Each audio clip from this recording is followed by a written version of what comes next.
How does a race that peddles peace fare in the universe of violence and eternal war that is Warhammer 40k? What is it like to live within the Tau Empire? Can fish indeed breathe on land? Stay tuned to find out the answers to all of these questions and more as we explore a species unlike any other, colloquially known as our beloved space communists. On the far reaches of the eastern fringe within the Ultima Segmentum lies the newest civilization to flourish in terms of the 40k timeline. With unparalleled technology, the Tau Empire preach for unification in the hope of fulfilling a greater good. These beings seek peace and cooperation wherever possible, resorting to war and violence only after negotiations fall through, or perhaps even fail to begin in most occasions. With any alien contact they encounter, their aim is to persuade them to join their cause and fight the good fight. In return, they would receive technological advancements usually well beyond their current capabilities. These cooperative races are known as the Tau Auxiliaries, groups of aliens who join the Empire and fight alongside the Tau.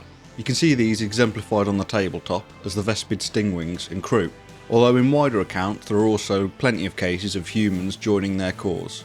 Those who confederate get to reap the rewards for their people, and in most cases enjoy a freedom and quality of life that they wouldn't get anywhere else.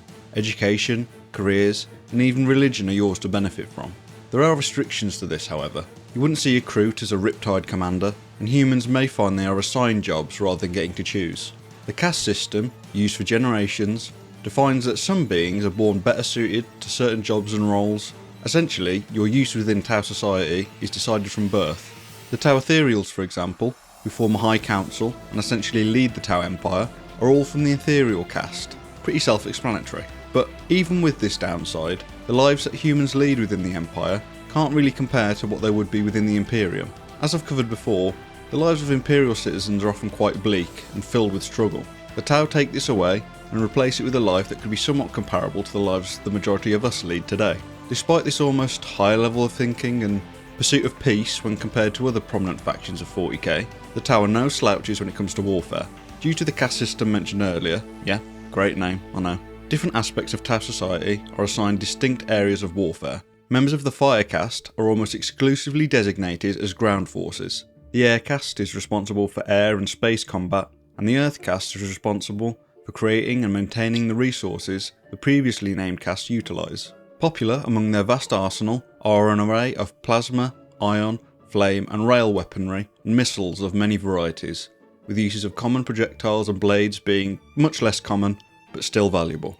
Two of their defining features are their use of anti-gravity engines and mechanised vehicles, often coming in the form of mechs or exosuits of various sizes, capabilities and weapon systems. Unlike Imperial Knights or Titans, these walkers are employed much more liberally, as their creation isn't a secret or lost to time. In fact, the Tau are very well aware of how to create them, and often run experimental programs to test how much further they can be pushed. The Imperium have to make use of what they have and cling on to the relics they retain, whereas the Tau are able to actively improve and iterate upon what they've already built.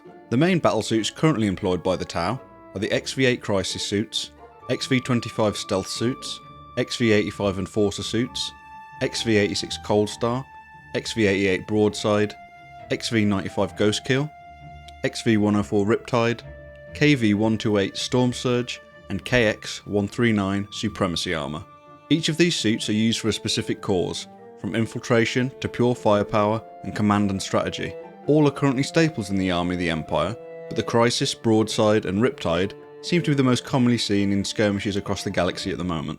When you compare their high level of technology to their age within the setting, you might notice that things don't quite line up. How is it that they're so young and advanced, but the Imperium is so old and seems to be declining in tech rather than innovating? Well, there are a few rumours that seem to hold some plausibility. One of the theories is that the Tau were cut off from the rest of the universe due to a giant warp storm, and because of that, they were allowed to develop freely and in relative peace, free from the clutches of the Imperium or any other group seeking to expand their borders.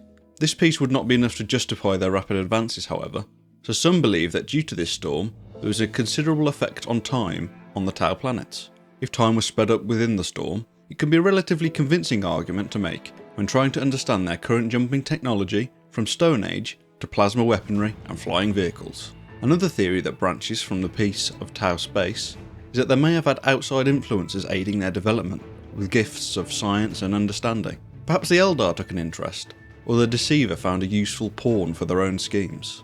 The Tau have encountered a number of the ferocious inhabitants of the Ultima Segmentum, including Orcs, Tyranids, the Eldari and the Drukhari, but the Imperium remained their biggest threat. Despite having fought alongside them a number of times, the events of the Damocles Crusade would show the Tau Empire that they are effectively a sleeping giant, capable of crushing the Tau if they so wish.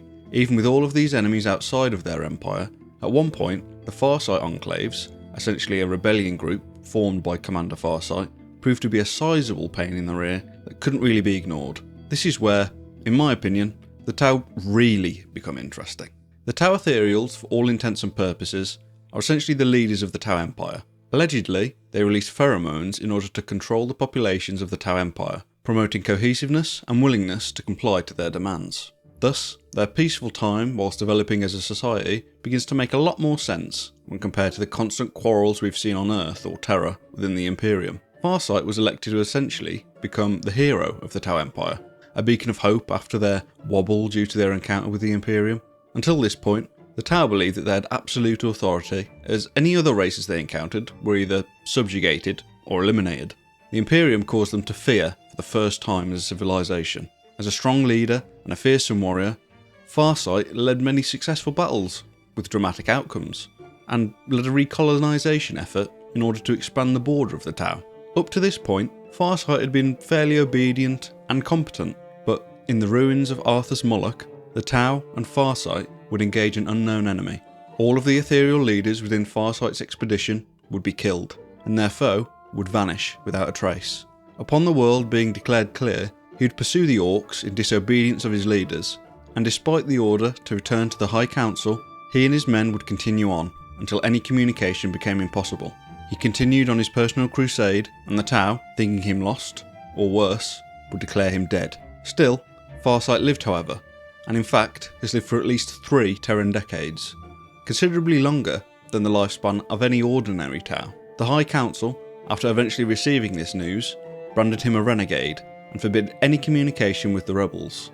With the rumour of the ethereal pheromones seemingly confirmed, it's pretty clear that all is not hunky-dory within the Tau Empire. Perhaps there are even deeper secrets that they hold. And to answer your question, no, fish can't breathe on land.